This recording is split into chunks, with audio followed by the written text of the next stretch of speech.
Today I'm going to be taking a look at yet another show that I have never seen before, Bordertown. Now, Bordertown, it really does kind of feel a lot like Family Guy. It's basically like, how do I put this? Like the lactation of Seth MacFarlane. It's just dripping out, leaking out, and some of it manages to escape, that being the milk, and that milk is forgotten, not given enough time to pasteurize, and it ends up just being slop. That's basically what Bordertown is, or that's what I assume it's going to be, because it's been forgotten, wiped from the face of the earth, and nobody talks about it. Now, the show was only produced by Seth MacFarlane. It was written by a guy named Mark Henman, and I don't know, the only reason I could imagine that he would want to go and try to make his own show that basically is just another Family Guy clone in a way is because he was sitting there in his straitjacket like, remember the time when Family Guy was good? Hey Peter, I'm in a wheelchair, Peter, they turned me into a cat, Peter. He was just losing his mind, locked in a padded cell, a white room if you want to call it, and just randomly he had the bright idea to make another show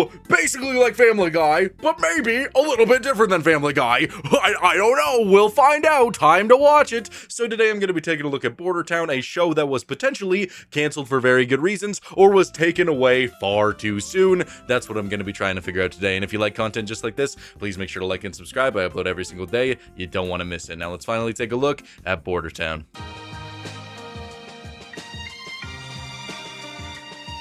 Taking a look at episode 1 of Bordertown, this show is basically exactly what the title says it is. It is a town on the border of Mexico and the United States. And, you know, there's going to be some pickles, some hiccups, because immigration, oh god, that's not a sensitive topic at all, oh dear, oh no. So it's basically just jokes about immigration the entire time and a lot of racism. Some of the jokes are done well and are actually clever, and some of them are just pretty slop-filled, just straight up shock humor that's kind of weird. Like, there's this entire side plot in the entire episode where this man keeps getting, you know, anally probed by aliens, like, repeatedly, and some of it's a little bit clever where, like, the alien says that it's going to bed early, and it actually is abducting another person, and he sees it, and the hick is all like, well, how dare you not come and get inside of my asshole?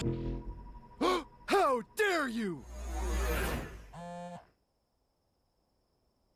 You know, he does stuff like that, but then that joke just goes on for so unbelievably long where the aliens just keep on going after different people or keep on taking him and just using him up. So, I don't know, that went on for a very long time, and then it ended up playing an important role within the episode, which was kind of just baffling a little bit. But either way, the episode starts off with introducing us to some of its characters, Becky being the daughter of one of the border control members named Bud, and Ernesto, and Becky runs up there because Ernesto's about to go to work, and she's like, oh my god, JC's about to come into town. Oh, should I make him a cake? Oh no, that's kind of weird. Oh man, that would be propping up big gluten, and it would be gender unaffirmative if I made him a cake. That's so weird. I'd bake a cake if that didn't reinforce gender roles and prop up big gluten.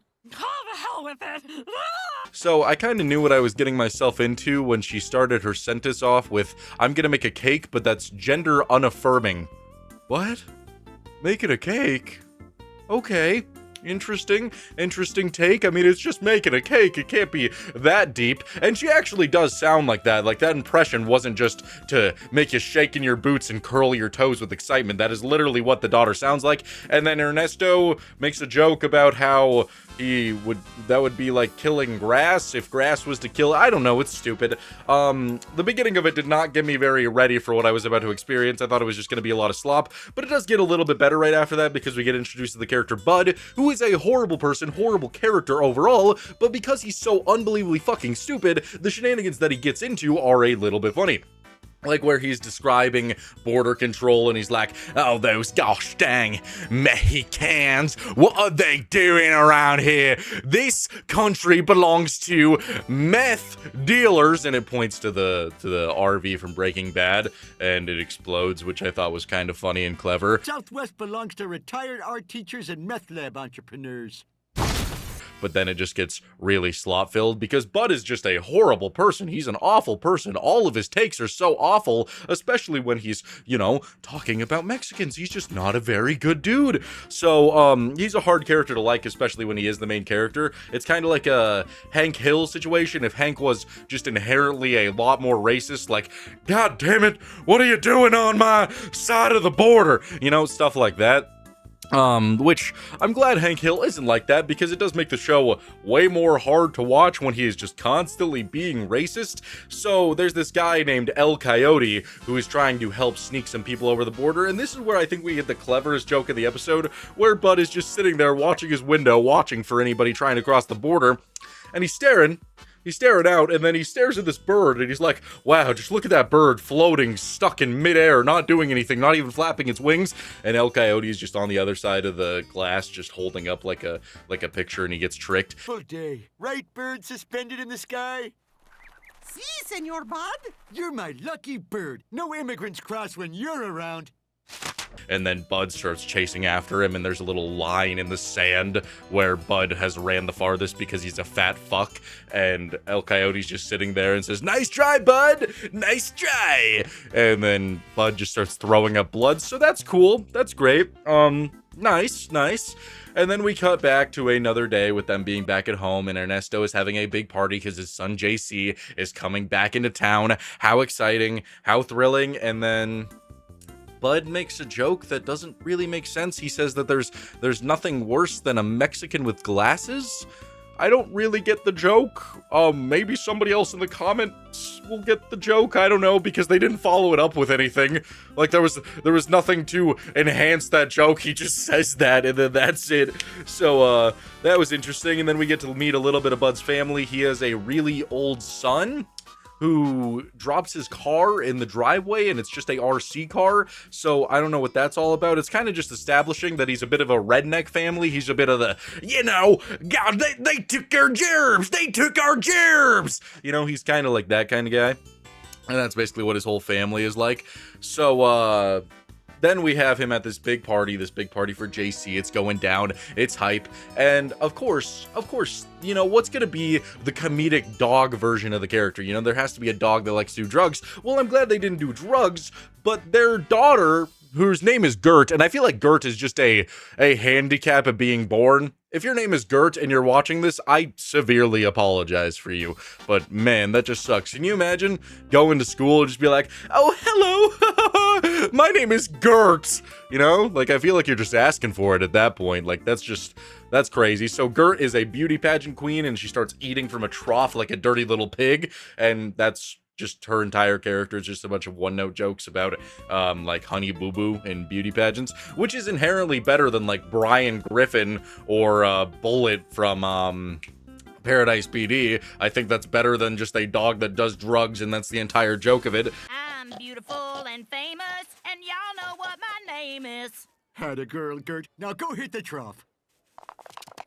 And something that I have to point out, it really hit me when JC arrived for the party, is that pretty much every single character looks like a deformed thumb, and it kind of bothers me in a lot of really weird ways, because it actually looks like everybody in this show was just eating Takis nonstop, and every time they would go to a grocery store or a mall or anything like that, they'd get those mall scooters, and they just sit there like this, like, I can't use my legs! And they were just slowly making their spines just sink inwards and press together, and it bothers me. I don't know why a lot of adult animated shows have this desire to make their shows look just abhorrent. Like, it feels like they're thinking, okay, we need to make this look really unique. We need to make it look shiny, beautiful, something that you want to turn the channel onto, and you'd be like, wow, that character doesn't look like a fucking elongated thumb. You're thinking that? No, that is not what they're thinking. They're probably just sitting there like, okay, we have to design our characters to look special. Oh, I don't even care. Just make it look like a fucking, make it look like a cylinder now. Like they're just taking a mass amount of bumps just to make it look as stupid as possible. And I wouldn't be surprised at all about that. So JC arrives, everybody's pretty hyped about this. We then see Becky over there looking like a velociraptor or a triceratops, whatever you want to call her. She's like, "Arr!" As JC runs over and they hug. They're sharing a moment of passion, and JC, he's all like, oh, Becky, I've been waiting for this. I've been waiting for this girl, darling. And he gets down on one knee and proposes to her, and she literally makes this noise. Ew! Yes, I'll marry you. Yes, I will!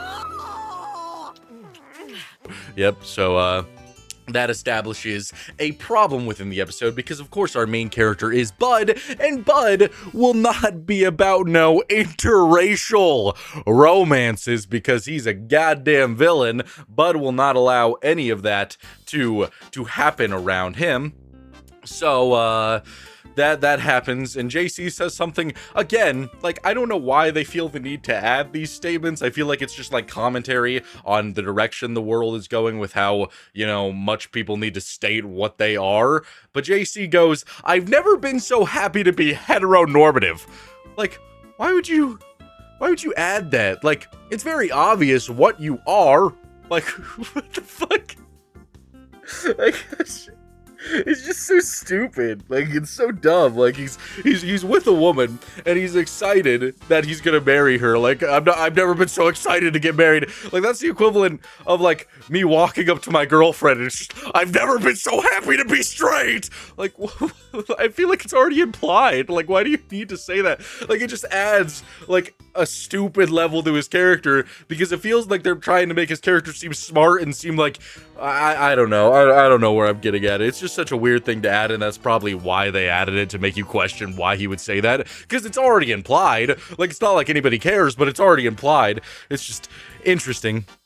Very interesting. So, JC is talking to his dad, Ernesto, about getting a job, and I actually thought this was a really funny response, because JC, he's like, you know, he's that generation that's like, oh, well, the world's so bad, I can't get a job, but why would I get a job now? And Ernesto says, you know, something pretty real. He's just like, you know, you could sit here and you could wait for all of the world's problems to be solved to get a job, or you could go and get a job. You know, because you can just wait for all the problems to be over, you know, because that's going to happen. And JC's like, yes, dude. Yes. Oh, my God. Yes. Job? How can I get a job when monsters are trying to pass this immigration law? You're right. That's unfair of me. You should wait until all the problems of the world are solved. Okay. Pretty good. I like that joke a little bit.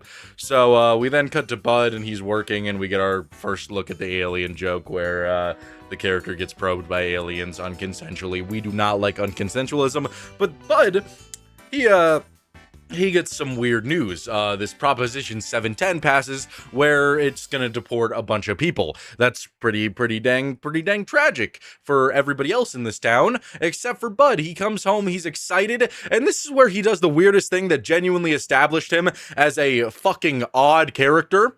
Like, genuinely, like, yes, is he inherently a bad person because he's extremely racist? Of course. But he walks in, he kisses his wife, and this is literally his son. And I don't know if any of you have this kind of relationship with your father. Dear Lord, I hope not. But he just runs up to his son and just takes a handful. His son is facing behind, and he just starts gripping his ass, going, ooh, they passed the law. Ooh, let me get a handful of that ass, son. What? I don't even see how that could ever be inherently a joke. Genuinely, I mean, I hope not for your mental state, but have any of you ever had your father sprint up all giddy and fondle your ass cheeks? No? I mean, I hope not. I hope nobody who's watching has had that happen, but I have never seen a father with so much giddiness, so much excitement, just sprint up to his son and fondle his cheeks like that. That bothered me on a whole new level, and it made me despise his character in every way. That was so unbelievably weird. So he's sitting at the table, JC walks in, and they start getting in an argument about the passing of the proposition, and then they're all like, Becky's like, change the subject, change it now, and so the mom changes the subject to the fact that JC and Becky are gonna get married, and that makes Bud's head literally explode. Did you hear JC and Becky are getting married? Except it's just a joke, but his head just pops off and explodes. That was crazy. Oh my god. And then we get some thrilling jokes about inbred families. Yep. So, you know, when a mother and the mom's brother, they want to get jiggy with each other because for some reason they couldn't do any better. They couldn't go out into the world and find, like, I don't know, this is what I always think, like, you know, why are you going to be inbred? Like, you could walk into town and if you're so desperate, like, literally taking on the 800-pounder like literally you have to use a crane to lift them up, would probably be better than doing, you know, someone you're related to, but yet we have those families. I don't get it. I don't see the appeal. It's just so unbelievably weird. Like, walk into town, literally find somebody who would get down on their hands and knees for some love, because those people do exist. Why do you gotta do it with your brother? Either way, we have one of those inbred families, and Bud is all, it's really odd that, like, he can't stand the fact that a Hispanic person could be dating his daughter, but he'd rather have somebody who literally has a foot where his head should be, and I guess that's the joke. So he wants the inbred to date his daughter, and I don't know, this is where the shock value humor comes in. It's not necessarily unfunny, it's just odd, where the inbred comes in and he's like, hello, Becky. You should leave the Hispanic and be with me. Look at this doll I brought you. And Becky's like, no thanks, I don't really like dolls. And he's like, but it's not actually a doll. It's my little brother who rose from my uncle and my aunt and my mom and my dad having an orgy together. Look, it's my little brother, and he didn't make it. He didn't survive the womb. I got you something! Oh, a doll. How sweet. That's my little brother. He didn't make it. yep. Okay. Cool. And just to point out, that scene did not have all the hilarious and funny voices that the cowman was doing, so it was kind of just painful and weird. I don't know. Didn't like that very much. So then Bud is talking with Ernesto about JC, and the entire episode switches to Bud thinking that JC is after his fortune, which he clearly doesn't have a fortune. I know damn well this guy has no money, but why did it switch up? Like, you hated Hispanics and now you're worried about your money? Seems a bit odd, Mr. Bud. So, that's happening. And then, JC and Becky are driving together. And again, it's just another scene where they say something inherently so weird that it's supposed to make you just perk up and be like, what? What did you say? Why did you say that? Because Becky, she's talking about wanting to do JC. She's all like, oh, we could have dirty sex. Oh. And JC says something like intelligent. I don't know, just something silly and intelligent. And that is when Becky decides to say, just put a baby inside of me so that I can fight for the right to legally abort it. I want you to put a baby in me so I can fight for the right to legally abort it. What? Like, comedy, like you're not setting up your jokes. Like, I don't know how much I have to say this, but setting up your jokes works well. They're just saying shit for no reason. Like, genuinely, the joke could have been funny if there was, like, a reason for her to say that. Like, if JC was like, oh, man, I wish we could have a baby right here. Like, oh, like, but it's gonna be so hard to have this baby. And then she would say that, but she's just saying it for no reason. Like, it's genuinely just to make you stand up in awe and say, why are you doing this? Why would you say that? There's no reason to add that into a conversation. It doesn't work in the sense of adding it to the episode because it's just both of them sitting in the car. It's like she's genuinely saying that for a third party to be listening. It's just so weird. I don't know. Maybe I'm looking too deep into it. I mean, I look too deep into all these episodes, but dear Lord, that was just a very weird statement. So JC, he gets pulled over and then he ends up getting deported because he didn't have his papers on him, even though he is legal. And Bud, upon seeing his daughter crying, he realizes that, oh shit, oh shit. My daughter's sad. My daughter must actually be in love with this guy. Oh, shit. And so he decides to get help from Ernesto, and they sneak into Mexico, where JC is dealing with the harsh realities of Mexico, where he walks up to a crowd, and they all claim that the Virgin Mary is within this taco, and he's like, you're spreading stereotypes about our people! And he walks up, and the Virgin Mary actually is in the taco, and fucking mugs him, which I also thought was a pretty decent joke. I thought that was a little bit funny. I like Mexican food. You got a problem with that? So he gets mugged by the Virgin Mary, and then they end up finding JC, and they take him back to the border, and this is where the alien joke comes in and actually has relevance to the episode, which again was just a little bit stupid. So they put Bud and JC in the trunk, and the Border Patrol guy's about to go and check the trunk, and they're like, okay, how do we get them out of this pickle? The alien just abducts the Border Patrol guy and, you know, probes him anally. And that's pretty much it. They get back to the house, and all of this was absolutely for nothing because Becky is literally looks to JC and she's like, I don't want to get married anymore, Dad. Like, after all this stuff, like, why would we get married? What? I don't... What? Why wouldn't you want to get married?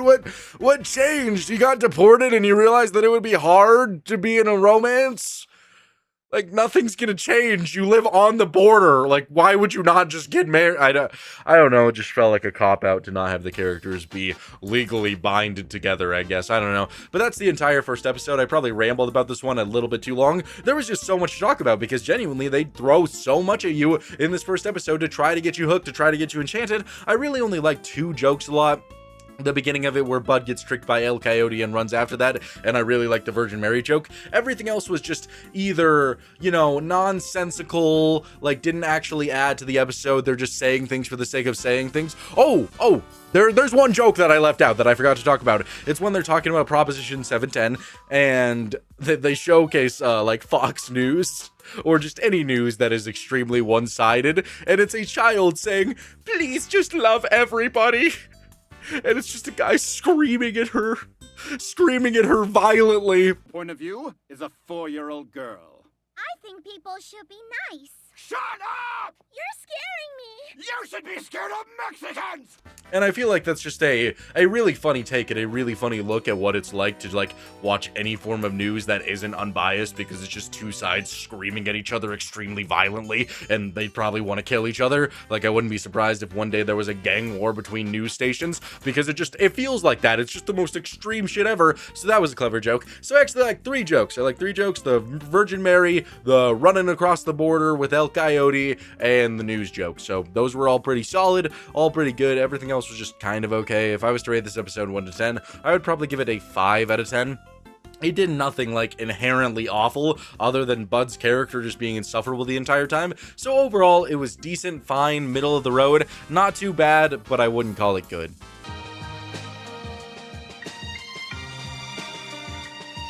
Taking a look at episode 2 in the series, it actually baffles me how stupid this shit got so fast. That first episode, it actually felt clever with all of their immigration jokes. Here, it's just shit happening for no reason. There were barely any good immigration jokes on a show called Bordertown, which should have some clever jokes about that, but it feels like they just wasted all of them, and now we're just doing the same slop humor as ever. It genuinely just feels like Peter Griffin going, "Hey Lois, remember the time?" And, you know, just doing that shit, but there's no cutaway. It's just things actually happening for no reason. It's not like just a running gag. It's just actually happening, and it's all shock value humor that sucks. It's just bad, at least to me. The beginning of the episode was a little bit fun, with El Coyote and Bud doing their typical, like, Coyote and Roadrunner type nonsense, where Bud makes a giant spring to spring Coyote all the way back across the border. And Coyote notices this, so he decides to spring up Bud's entire little Border Patrol warehouse and springs him all the way up, and his wife shows up and she's like, "Oh, Bud, oh, here's your lunch." And she puts it on the spring, and Bud gets his egg salad. I'm Forza! Viva Coyote! So that was fine, I guess, you know, good opening. But then it gets real sloppy real quick. So basically the entire episode is about how they get a large sum of money because Bud goes walking through the desert and finds a decent amount of funds. So in between all that, we get fun things like the daughter Gert walking up like, "Hey daddy, oh, I just got finished with my beauty pageant. Mind if we play shoots and ladders?" And so she grabs his gun and shoots her, not herself, shoots the ground and flies into a tree and asks to get a ladder. Oh, okay, sweetie. Get the ladder! Okay, so we got shock humor number 1. And then they're talking about the internet and how anything you do on the internet can go on there. Ernesto's like, "Yeah, I'm using Vine to advertise my business." And it's just Vine where it's just like, hello, my name is, because you only get a very small amount of time. Kind of clever, kind of funny. And then Bud chimes in with his thrilling, unbelievable statement in addition to every single thing that's going on, saying, "It's not that hard to get on the internet. Take a look at this." And it's a video of him getting molested by a dog. Okay. Cool. Shock value joke number 2. With no setup and no necessary things. So then we cut to him being at his border patrol station, and we got shock value joke number 3, where he's like, I don't really want to go on a border patrol walk because there's a gay snake out there. And then you hear the gay snake go, "Hef." Foot Patrol, that gay snake is out there. Bro, what the fuck? What the fuck are we even writing?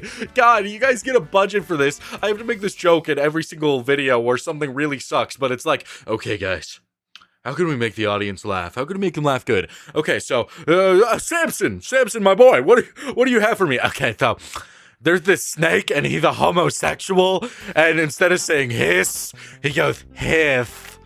What the fuck, bro? It's just so stupid. It's so dumb. That one was actually so bad that it was kind of funny, so in a way, I get it. So then Bud is walking through the desert. He walks into some quicksand and falls to the quicksand and then, like, comes out at the top of the screen. Foot Patrol's a waste of time. Done this for 20 years, never found one foot. Oh, uh-oh, quicksand! And then he says quicksand is dumb. So again, I don't really know what's going on. He ends up finding a plane that has a bunch of smuggling money. It has $10 million on it. So that's very exciting. And then they're at this big town hall meeting because they're deciding what they want to do with the money. And they eventually land on a wall. Land on a big old wall, and we get a cutaway joke that wasn't a cutaway joke. They say, "Oh boy, we're getting a wall, let's go to Disneyland." And then they're just in what looks like a sex chamber, and they say, "Oh no, this isn't Disneyland, this is Goofy's sexual assault chamber." And all you hear coming from the probably tunnels to his sex chamber is, "Gosh, I'm gonna assault you." This is just Goofy's rape room. Here he comes! Run! What the fuck? What is going on? Do you feel like you're losing yourself a little bit with what I'm talking about? This is genuinely just what happens in the episode. It's just fabricated nonsense, and it's so weird. Like, the things they decide to do, like, why couldn't you come up with a wall joke or something? Like, why did you have to talk about Goofy's sexual assault chamber? It's just so odd, the things they decide to land on. So then Bud, he's very happy about his wall, but he ends up getting fired because they don't need him anymore. And he takes off his shirt and he's wearing a Hello Kitty shirt. And of course, that's the joke for that entire scene. The fact that Bud likes Hello Kitty. His boss fires him and then rehires him to find out why he likes Hello Kitty. And he's like, "I like Hello Kitty. She's a fun cat." Okay, cool. I'm just losing my mind a little bit. I just don't understand why they decide to lean into some of the things they decide to. So then Bud decides to start helping immigrants get across the border with smugglers' tunnels, which immediately goes against everything that his character was about in the first episode. Why would he ever do this? Like, he has people coming up through his floorboards, and they hand him some money, and he's immediately like, "Well, okay, I'll do that." And then there's another throwaway shock value joke where one of them comes up and he's like, "Hey, do you know about that?" And literally, it's just like their forgotten son, and they have a son down there who's just like, Senor, by the way, you know about the, Yeah, he's the son we don't talk about. Why? I don't understand. I feel like I have to say this about every single joke because none of it is relation, none of it's clever, it's just things happening. Like, oh man, like, how do we prop up this scene in which Bud, a character who does not like other races, is now helping to smuggle them across the border? Maybe we're gonna have a joke where he's very conflicted. Maybe we're gonna have a joke where he's like, "Oh gosh, man, I'm up to my neck." I don't know. I can't think of anything clever. I'm not a writer here. Like, no, let's not come up with a joke like that. Let's just show a deformed son living under the floorboards that they don't talk about. Okay, cool. So he ends up working with Ernesto to get money, and he does all that, and then he ends up working with Steve because Steve wants in on his smuggler trade. He gets a lot of money, and then they make a jazz album together. And then I don't know, bro. I don't know. They just end up failing because a evil like guy doesn't like what they're doing, so it stops the wall from being made, and there's no more walls, so they don't need their business anymore. And this was genuinely just one of the worst episodes I've ever seen in terms of writing, storytelling, comedy. None of it hit in any meaningful way. It all actually felt so pointless, because I don't care that you're going to do shock humor. It's when you do shock humor that doesn't even remotely relate to your premise of a show. It's called Bordertown. You have so many chances to use this character, Bud, who is basically like a Hank Hill, like, except extremely worse, and you could do a bunch of jokes that relate to that, yet you decide to make Goofy a rapist. Why? For what reason, and what does that add to the premise of your show? Like, if you just want to make a Family Guy episode, then make a Family Guy episode. Don't just make an entire new show to produce even more slop. Like, you wonder why your show went for one season and then they wiped it from the face of the earth. It's because you make slop like this. Maybe further down the road, they're going to have more clever jokes and it's going to be a witty and smart show. But right now, this was so ass. Like, the joke I laughed the most at was because it was such a shit joke that it turned out to be funny. Oh man, there's a gay snake out there. Hiff. Like, that's so stupid and awful and not funny that it's kind of funny. It's more funny that you even came up with that joke than actually, you know, added it. It's just, it's so stupid. If I was to rate this episode 1 to 10, I would give this episode a 1 out of 10. I don't think it did anything clever. I don't think it did anything great. I think this was just slop. I think they wasted everything they had on episode 1 and then produced this garbage.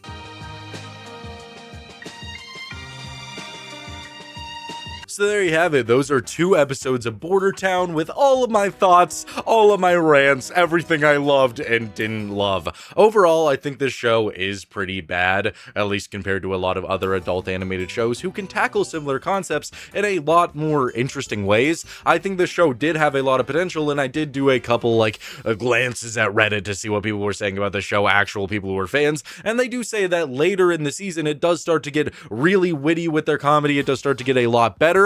But that's not gonna make me want to watch it, because I can tell just even a little bit better isn't gonna be that good compared to a lot of stuff that there is to watch out there. I think the characters are very unlikable the majority of the time. The concept isn't very interesting, especially when they decide not to stick to it. And overall, it just feels like another Family Guy. I feel like I'm watching Family Guy. Of course, it's not the same concept. Of course, it's not the same premise, but there's always that certain vibe with shows like Family Guy, American Dad, Brickleberry, Paradise PD, Farzar, and Bordertown, where it kind of feels like you're watching the same show because they all rely on the same type of humor. It's just, again, I've said this many times on this channel, it's throwing darts at a dartboard, hoping to get a bullseye, but not caring when you only get 5 points when you miss the board. It's just constantly throwing them. Of course, one of those jokes is eventually going to hit, but the majority of them are just misses. And it's unfortunate because I do kind of like this premise.